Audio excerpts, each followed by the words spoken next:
Para terminar con el capítulo de centroides y cargas distribuidas, vamos a ver hoy lo correspondiente a cargas normales distribuidas de presión de líquidos en reposo, como habíamos dicho en el video anterior.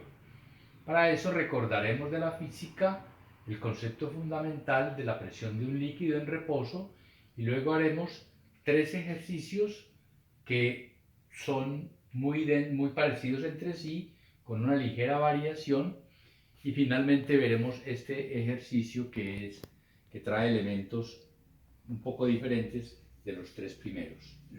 Empecemos con la presión de líquidos en reposo. Recuerden que si tenemos una superficie sometida a la presión de un líquido en reposo, entonces esa presión primero es perpendicular en cualquier punto de esa superficie. O sea, aquí como esta superficie es curva, la presión varía de dirección, porque siempre es normal al punto correspondiente. Y además es directamente proporcional a la profundidad en que consideremos la superficie. Por ejemplo, este es el punto más bajo de esta superficie sumergida y entonces allí la presión es máxima porque su profundidad es máxima. Entonces vale gamma H sub 1, siendo gamma el peso unitario del líquido. Y va disminuyendo obviamente hasta este punto en donde la presión es cero. Veamos el primer ejercicio. Se trata de una compuerta articulada en el punto A de un ancho C perpendicular al dibujo, sometida a la presión de este líquido que contiene, cuyo peso unitario es gamma. Y entonces se nos pide encontrar cuál es el valor de la fuerza P que mantiene la compuerta en equilibrio. Para ello, tomamos el diagrama de cuerpo libre de la compuerta, repito, de ancho C. Y entonces, ¿a qué está sometida? ¿A qué fuerzas está sometida esa compuerta? Primero a la carga P, a las reacciones en la articulación A y a la carga proveniente de la presión del líquido. El líquido aquí tiene una presión gamma H y multiplicado por C, que es su ancho, se nos convierte en carga distribuida. Pues bien, para encontrar P, pues es simplemente tomar momento respecto del punto A. Y saben ustedes, aquí todo está claro. Tenemos la carga P, su brazo H, la resultante de la carga distribuida, que está a 1/3 de esta altura, y con las dimensiones que tenemos aquí, entonces estableciendo esta igualdad sumatoria de momento respecto del punto A igual a 0, obtenemos entonces este valor que es P igual a gamma C factor de H2 más B2 sobre 6. Este ejercicio lo podemos resolver con otro diagrama de cuerpo libre. Un diagrama de cuerpo libre que incluya tanto la compuerta como el peso del líquido que gravita sobre ella. Entonces nuestro diagrama de cuerpo libre es este. Es este. Y entonces, ¿qué está actuando sobre ese cuerpo libre? La carga P, las dos reacciones en la articulación, la presión del líquido, que ahora es horizontal, y el peso del líquido que gravita, del volumen del líquido que gravita sobre la compuerta. Todo esto son cargas triangulares, por supuesto. Y además, como tenemos la profundidad C, entonces sabemos cuánto vale cada uno de esos pesos, de esa resultante de presión, y también dónde está situado su punto de aplicación. Entonces, tomando un momento respecto del punto C, volvemos esta ecuación, ahí entran tres fuerzas, 1, 2 y 3, y obtenemos este valor para P, que obviamente tendría que ser este mismo.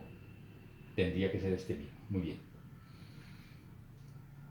El segundo punto, el segundo ejercicio, se refiere a las mismas circunstancias anteriores, solo que nos cambia la forma de la compuerta. Sigue siendo una compuerta de ancho C. Y la pregunta es la misma. ¿Cuánto vale la fuerza P para mantener la compuerta en equilibrio? Entonces, el diagrama de cuerpo libre de la compuerta es este. Aquí tenemos la carga proveniente de la presión del líquido, que como ven ustedes, por ser normal en cualquier punto a la superficie, entonces varía de dirección. Por otro lado tenemos las dos reacciones en la articulación A y la fuerza P. Entonces aquí podríamos tomar sumatoria de momentos respecto del punto A, y el tratamiento de esta carga distribuida pues tendría que ser a través de integrales por el cambio de dirección de la carga distribuida. Esto se complica un poquito. Podemos simplificarnos el trabajo utilizando la alternativa 2 que mostramos en el primer ejemplo, y es tomar como diagrama de cuerpo libre el compuesto por la compuerta y el volumen del líquido que gravita sobre ella. Y entonces, en forma similar al ejercicio anterior, tenemos estas fuerzas actuando sobre el diagrama de cuerpo, sobre el cuerpo, y entonces esto lo conocemos, es simplemente un triángulo. Este, que es el volumen de este líquido, pues esto es una superficie parabólica, y por la tabla 8.1 sabemos que esto es 2 tercios de B por H, y por la profundidad C tenemos el volumen del líquido, y el peso W sub L pues lo tenemos multiplicando por el gamma del líquido. Y el punto de aplicación, o mejor la línea de acción del peso de ese volumen de líquido, pues lo tenemos también de la tabla 8.1, que pasa por el centroide y está a 2b quintos de acá. Entonces, tomando otra vez momentos respecto del punto A y teniendo en cuenta esas consideraciones que acabamos de ver, pues obtenemos entonces esta expresión, y finalmente despejada P de allí, obtenemos que la fuerza que nos piden es esta. El tercer ejercicio, otra vez variamos solamente la forma de la compuerta, todo lo demás permanece igual, la pregunta sigue siendo la misma. Y entonces aquí, tomando el diagrama de cuerpo libre de la compuerta, vemos que en la parte horizontal de ella tenemos una presión que es uniforme, es constante, todo esto está a la misma profundidad, y entonces lo convertimos en carga distribuida multiplicando por el ancho de la compuerta C. Y lo mismo para el elemento vertical, solo que aquí, por supuesto, la carga varía, la carga por presión varía linealmente y se vuelve cero aquí en la superficie del líquido. Entonces aquí vemos que es mucho más sencillo establecer esta ecuación, otra vez sumatoria de momentos respecto del punto A, todo esto lo conocemos bien, y entonces llegamos a esta expresión, Aquí también, por supuesto, puede resolverse el problema tomando como diagrama de cuerpo libre el compuesto por la compuerta y el volumen del líquido, que es aquí un paralelepípedo con la profundidad C, y les pido que hagan ese ejercicio y comparen con este resuelto por este lado. Bueno, hasta ahí entonces esos tres ejercicios. Vamos a ver este otro ejercicio que se trata de una presa de concreto de estas dimensiones. La superficie de contacto con el agua es parabólica. Las dimensiones son estas, entonces 1,5 aquí, 1 aquí.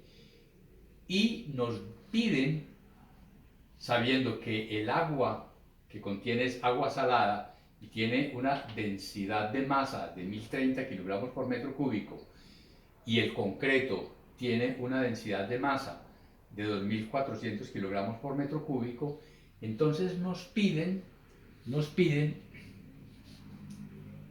que digamos, que averigüemos si la presa es segura contra el volcamiento.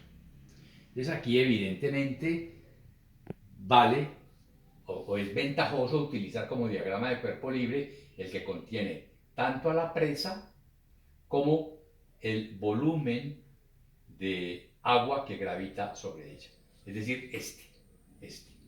Y entonces vemos aquí que las fuerzas que actúan sobre este cuerpo libre son la carga distribuida por la presión del líquido. Aquí tenemos que esto es H4 por gamma del agua y por 1, porque para este caso vamos a considerar una profundidad de 1 metro, así como en los 3 ejercicios anteriores utilizamos una profundidad de C. Entonces aquí lo que tenemos es esa presión sobre un ancho de 1 metro en el sentido perpendicular al tablero. ¿Qué más actúa? ¿Qué otras fuerzas actúan sobre el diagrama de cuerpo libre? Pues por supuesto el peso del agua que gravita sobre ella y el peso de la presa que dividimos en dos. Esta parte que aquí en el dibujo es rectangular y esta parte que aquí es un complemento de parábola. Y entonces el volumen y por tanto el peso del agua lo conocemos y también cada una de estas dos. ¿Qué otra fuerza actúa sobre esto? Pues por supuesto la resultante que tenemos en el punto del volcamiento, en la inminencia del volcamiento, la resultante tanto de la fricción como de la presión del suelo sobre la misma presa. Entonces, tomando momentos, o mejor, ¿cuándo se produce volcamiento? Se produce volcamiento cuando el momento que trata de volcarlo es superior al momento que trata de resistir. Fíjense que cada una de estas fuerzas trata de hacer girar la presa alrededor de la arista A en sentido antihorario, tanto esta como esta y como esta. Y la única que quiere volcarlo es la resultante de las fuerzas distribuidas, de la carga distribuida de presión. Entonces vamos a empezar. Todo esto es conocido, ¿no? Ya esto lo podemos calcular, sabemos su línea de acción dónde está. Este es el caso que acabamos de ver en uno de los los 3 ejercicios anteriores. Esto también sabemos, es un rectángulo, es un paralelepípedo, cae en toda la mitad del paralelepípedo y esta la podemos sacar de la tabla 8.1 también, es un complemento de parábola y podemos conocer esta distancia de aquí a aquí más esta distancia de aquí a acá, entonces es el brazo de este peso WC sub 2 respecto del punto A. Y por supuesto, la resultante de R no produce momento respecto del punto A. Y entonces, el momento de volcamiento con todas esas dimensiones que tenemos aquí sería entonces esto, que sería 32 tercios de gamma sub A. Y gamma sub A, por supuesto, es la masa multiplicada por la aceleración de la gravedad y nos da en total 107,8 kilonewtons por metro. Y el momento resistente entonces es la suma de los momentos de estas tres fuerzas con la magnitud de esos pesos y los brazos correspondientes al punto A, como ya explicamos hace un momentico. Y entonces el momento resistente es 7,6 gamma sub A más 4,9 gamma sub C, reemplazando gamma sub A y gamma sub C por los respectivos valores en kilonewtons por metro cúbico, entonces nos da este valor, 192,2 kilonewtons por metro. Y entonces vemos aquí que efectivamente, o mejor, vemos aquí que el momento resistente es mayor que el momento de volcamiento. Por tanto, podemos decir que la presa es segura contra el volcamiento.